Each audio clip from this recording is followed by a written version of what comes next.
Jamie here, keeping it coy. Welcome back to the channel, and if you're new, welcome. I hope to earn your subscription today. So in today's video, it's just a bit of a follow-up update of what I was doing yesterday, and then later on in the video there's going to be a visit, hopefully. So if the visitor doesn't turn up, then there won't be one, and I'll have to find something else to put on the video. But yeah, without further ado, I'm going to spin you around and show you what I've been up to.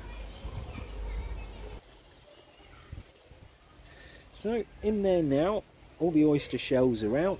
We have the K1, or the micro K1, in a bag, being weighted down by a few stones, sitting in the PP. I ended up leaving the oyster shells in there for a good 24 hours, so they're all now nice and clean. That bucket was a bucket with some hydrogen peroxide in.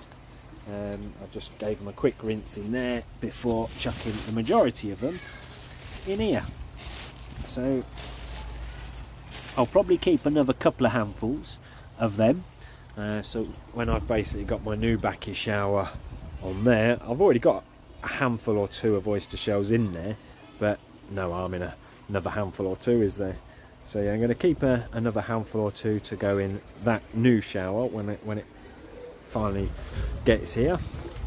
And then this is now all up and running properly. So got the fittings all glued and fitted on.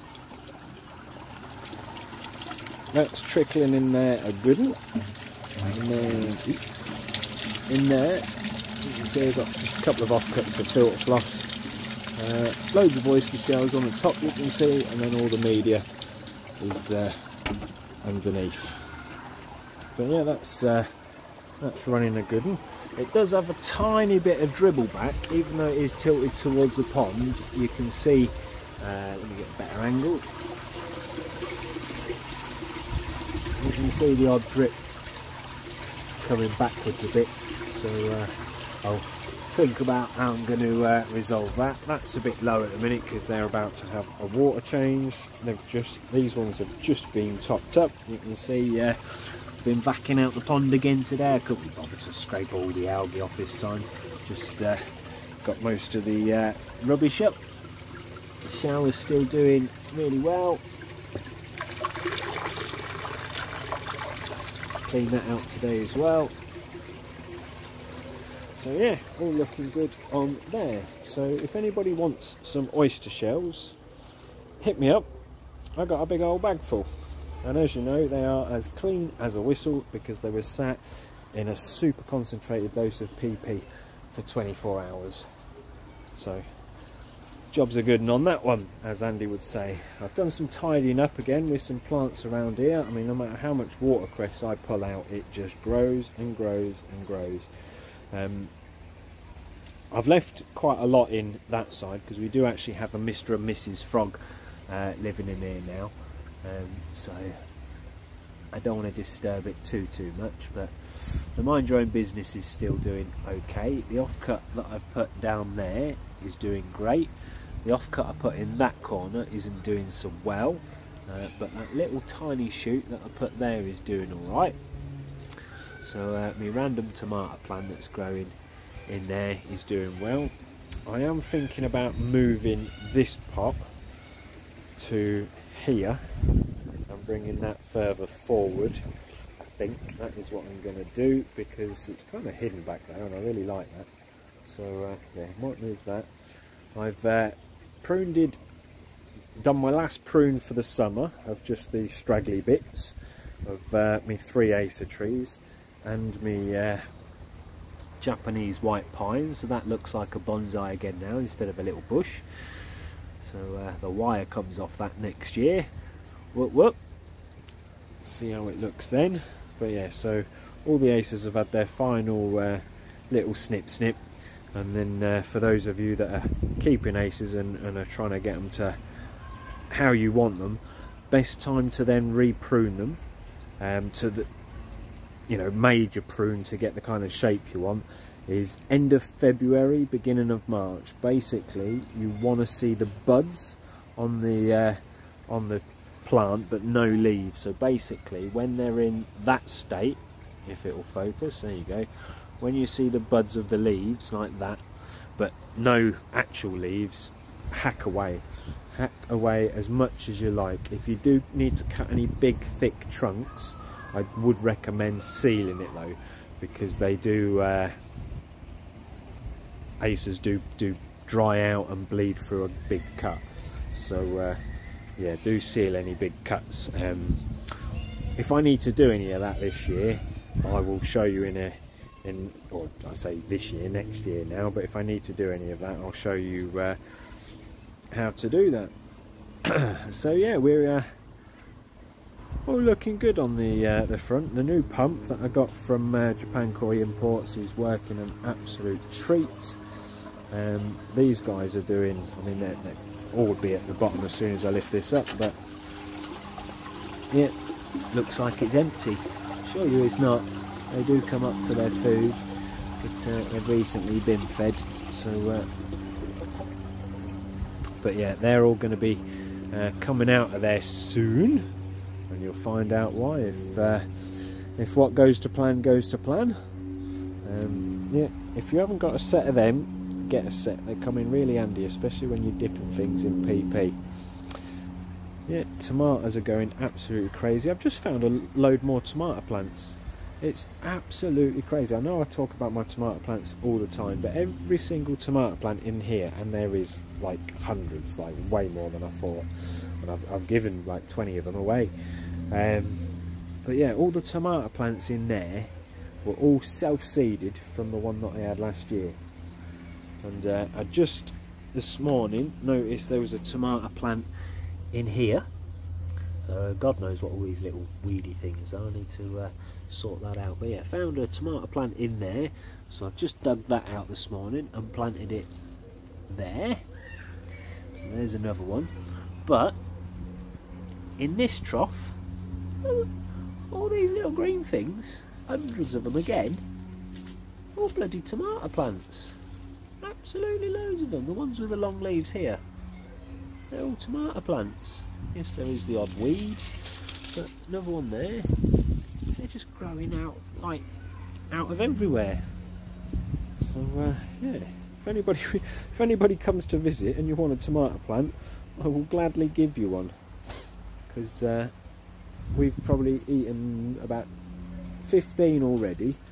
I got 5 to 10 ripening on the windowsill, and as you can see there, I got 3 almost ripe on that plant, 2 almost ripe on that plant, and absolutely hundreds, and I mean hundreds, growing all over the place. I mean, this tree's just started another thread of loads of little tomatoes.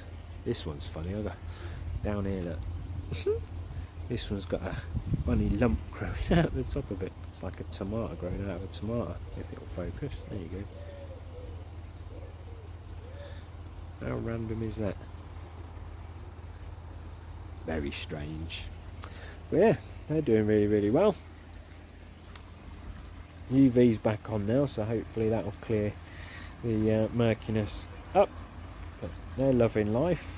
Follow me around the bloody pond all the time now. I'll walk over here, and they all come over here. Hello, fishies.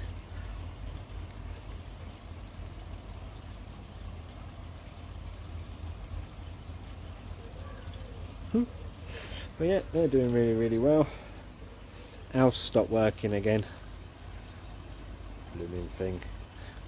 I saw Sid from Canada has just bought an owl.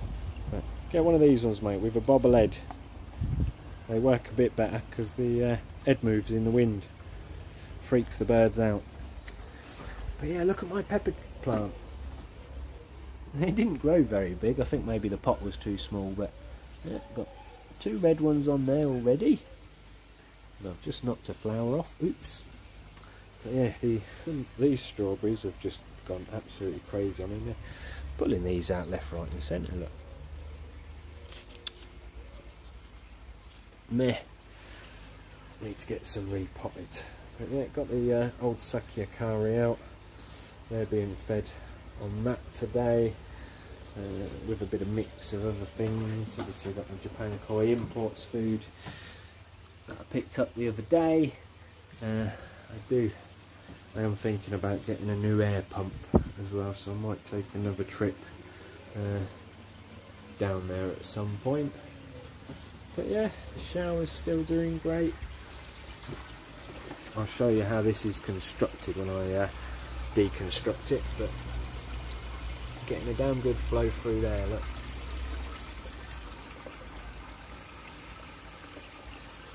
So yeah, so everything at the moment is good,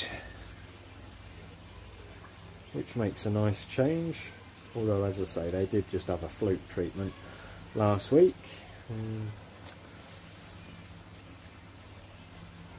Don't know whether to re-scrape or just do the second treatment, but they certainly don't look upset anymore, that's for sure.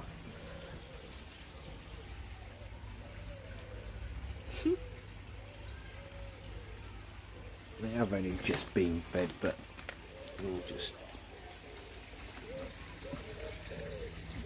Come on then.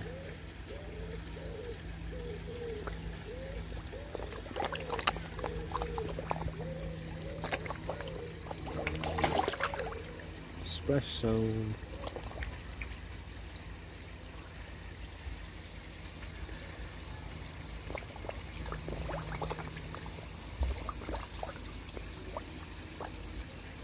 That is a sight that you can never get bored of. Yeah, I had to empty that and start again. I forgot about the rain, and it got a bit wet in there and all got mushed together. So it's all empty now and should have dried out today. Still works. So just gotta refill that in a bizzle. Somebody at the door. There's somebody at the door. Who's at the door?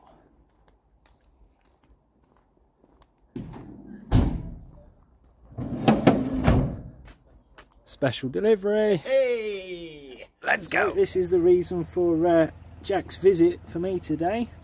Got my fry. So what we got, Jack?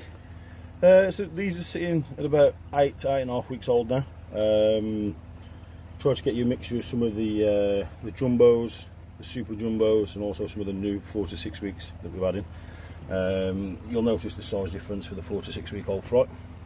Oh, yes. So something like this little tiny little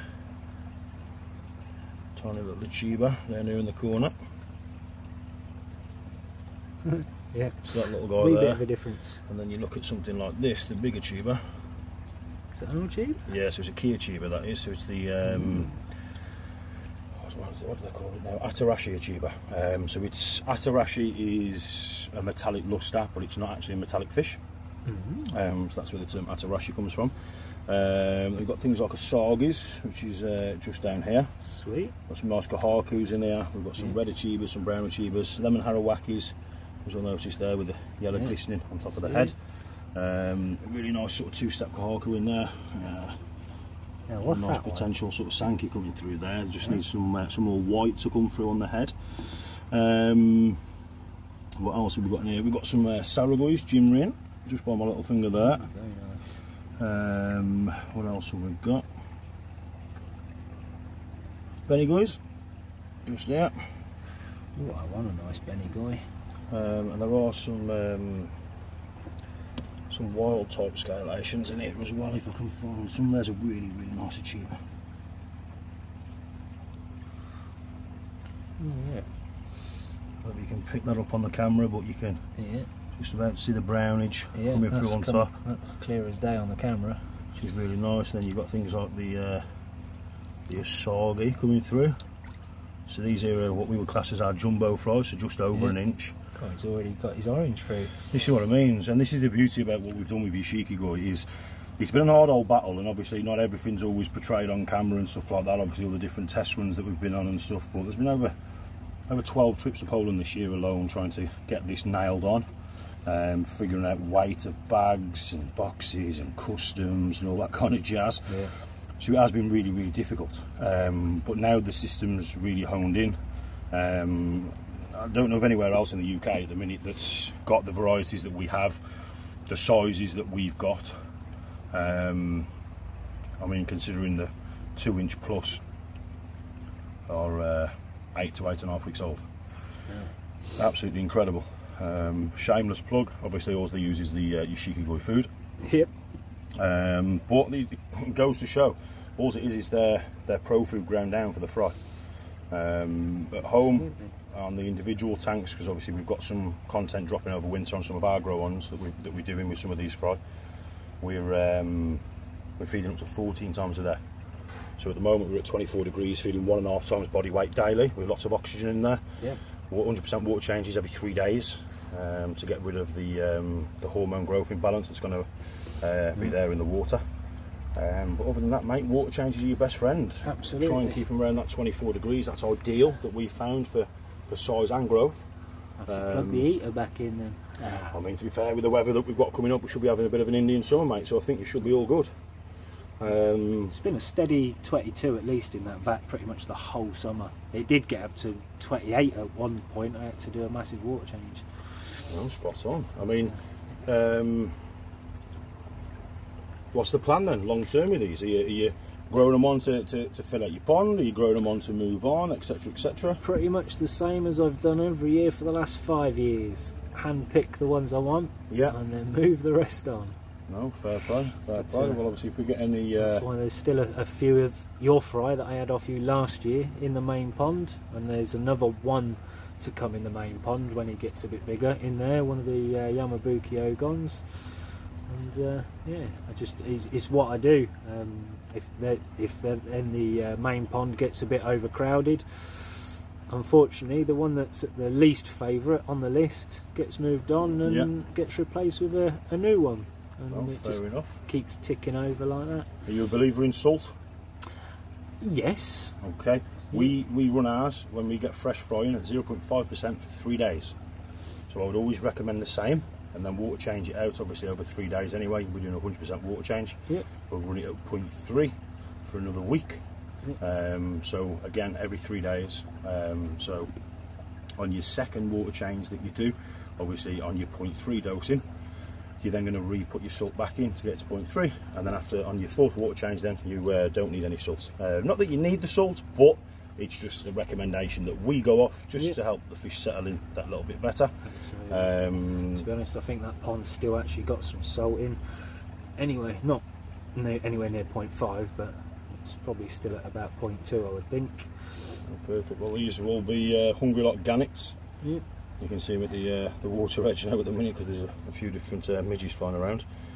So yeah, get the food into them as soon as you can, mate. Pound them on. Yep. And keep me updated, brother. Got plenty of food for them. Plenty. Oh, spot on. There you go. Sweet. Yep. They will be going in there. The ones that are in the net will be coming out and going in the main pond for now. And then these will have the whole vat to themselves. So I'll start getting them floated once I've got the other fishies out. I'll snap back to you all in a bizzle. Right then guys, well that's Jack now gone. This is not a flash on my phone, so if it goes dark it's just the garden floodlight that's on one of them sensor thingies, so it's not me, it's the floodlight.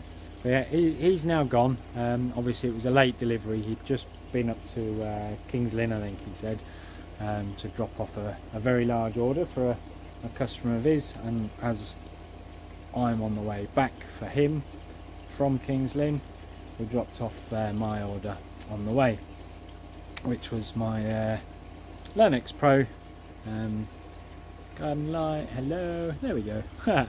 Lennox Pro, and my elusive missing fishies, which there is no light down this side of the garden, so apologies, but let me spin you around. Aha, let there be light.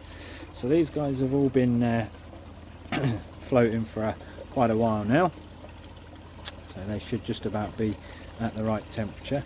The air in here is a bit obviously vigorous, as you guys know, but there is like 5 air stones. There might be more actually, because I tried to reduce it even more, and I've put in put back in. Yes, I know my cables are all still in a mess down there, but yeah, I put in a double Y splitter on there to try and slow it down a bit, but no, it's still jacuzziness in there, but hey ho, nobody can say I don't have enough oxygen in this van, that's for sure.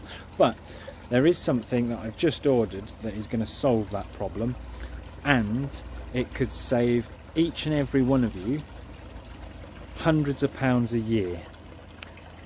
Watch this space on that, because I'm going to do a full video on it. It's an absolute brilliant little gadget, shown to me by a fella koi keeper and hobbyist, but yeah, I'll show you that when it gets here. I've ordered it and it's on its way, but yeah, we have got some absolute cracking fish in here. There's a few little bifters, but you're always going to get that with this kind of amount of fry. A few fat ones, a few skinny ones, but they will start getting shed loads of food tomorrow. So yeah, they've had a big long journey, and obviously lack of oxygen now, because it's a 3.5 hour journey for him from where he lives to here, but he's just been to King's Lynn and back, which is another 1 hour journey, so that's another 2 hour round trip, plus he was probably there for a little while. So you know, these guys have been in transit again, bless them, for a good half of the day. So I'm gonna turn you guys off here for now and get these guys all floating here, well, not floating, get them all swimming away in their new home, and then come back to you once they're in. Snap back to you in a bizzle. Well guys, that's half of them in so far. The pond has gone really murky at the minute, and that's because I realised the pump, the mesh on the pump, and the size of some of these slightly smaller ones, like that tiny little kahaku down there, the cage, sorry, should I say, around them pumps are not the bestest. So well, they're good, but they're really big, and I didn't want any of these to get sucked up in the old pump, so I've just had the pump out and put one of these zip bags around the pump and cable, so none of the fishes can get in there. And that's obviously murkied up the pond quite a bit, but we're getting there. Half of them are in. They've got half pond water in this now as well, so it's half the water they came in, half pond water, and then just, as you can see, lifting them out group by group into the pond. Yeah, with all 5 filters running on this, I've got my big aquarium filter down there, little pressure filter, upflow backy box thing, the new Trickle tower backy shower, and the 30,000 pressure filter. That'll clear up in no time, although there is still no UV on this pond, so it will never be crystal clear. But yeah, just thought I'd show you a few of these being released into the pond. And as you can see, it's not uber dirty, it's just I've stirred some crud up, getting the pump up and down. So, yeah.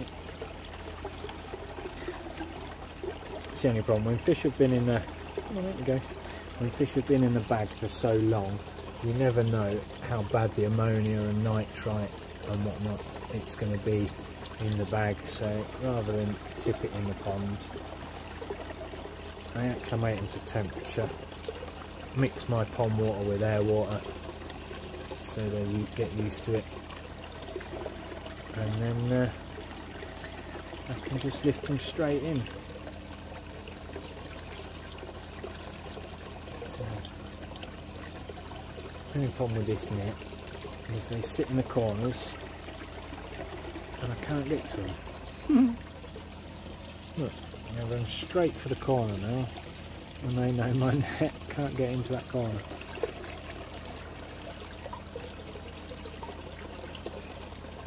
Yeah, I'll snap back to you in a bit. I'm going to get me smaller net.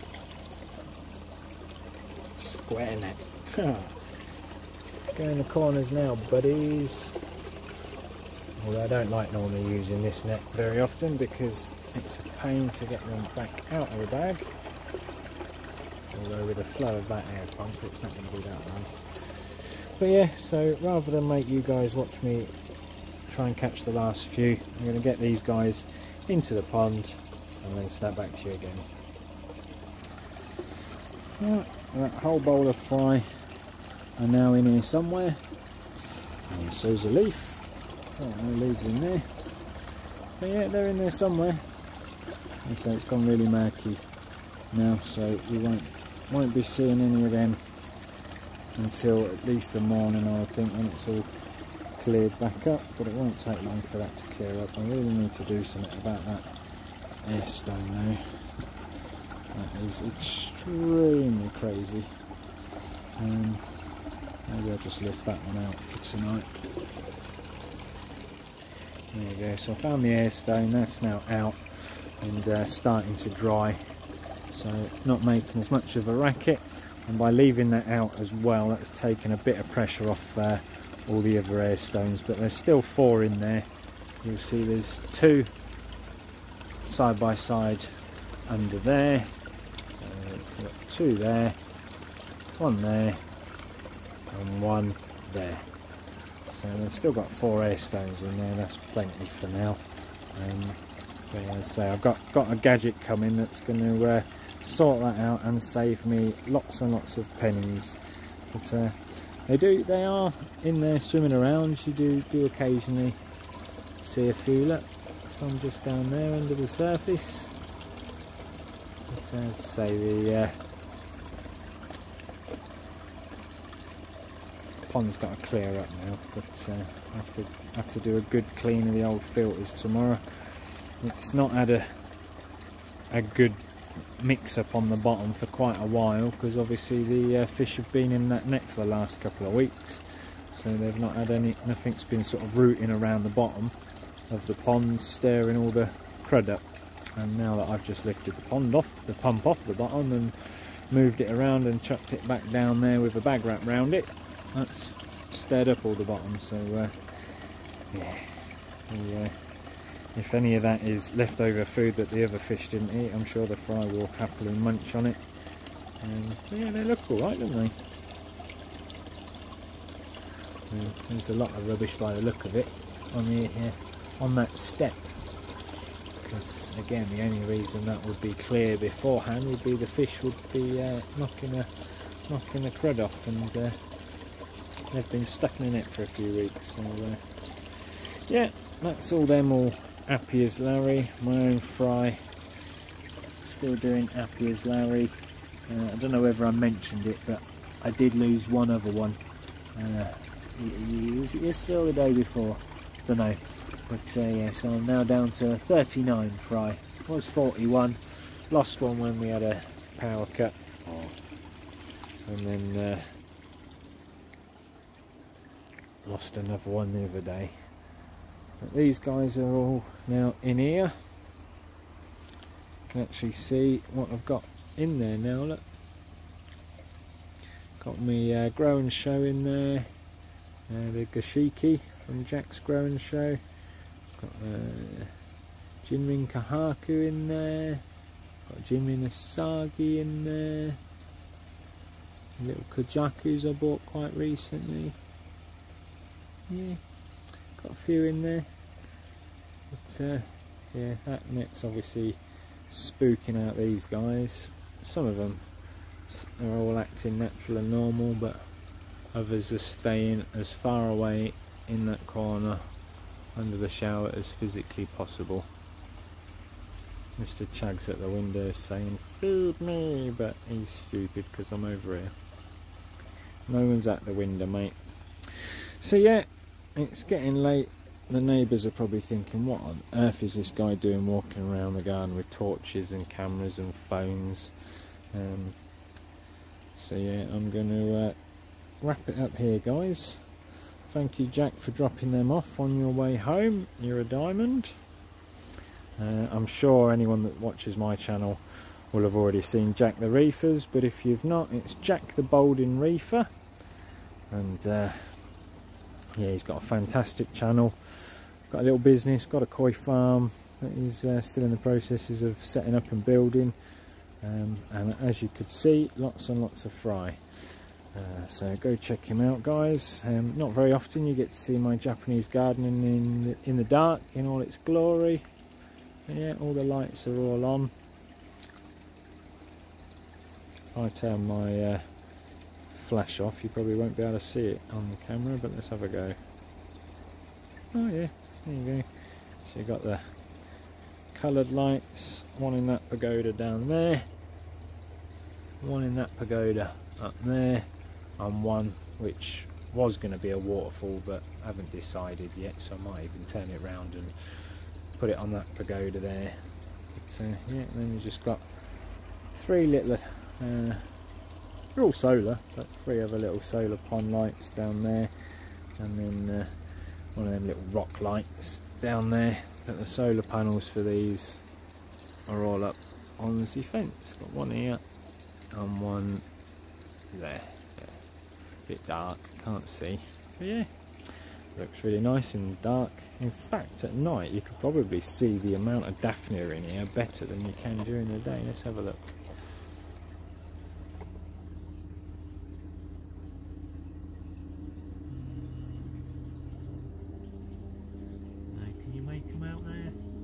Absolutely millions, but they try and avoid the light. Yeah, as you can see, nice healthy culture of Daphnia in there. And right down at the bottom you can't really, look, there's a good dollop of them. Other bits and bobs kicking around in there as well. Yeah, I don't know whether they're attracted to the light or they're running away from the light, but looking at that, they look like they're coming towards it. Yeah, the fry love them, so probably give some scoops to the new fry as well tomorrow. Got shed loads of stage 1, 2 and 3 food left over, so probably chuck them a quick handful of that before I go into bed. So not that you'll see me anyway, but yeah, thanks all for watching. Like and subscribe if you haven't already. And we will catch you all on the next one.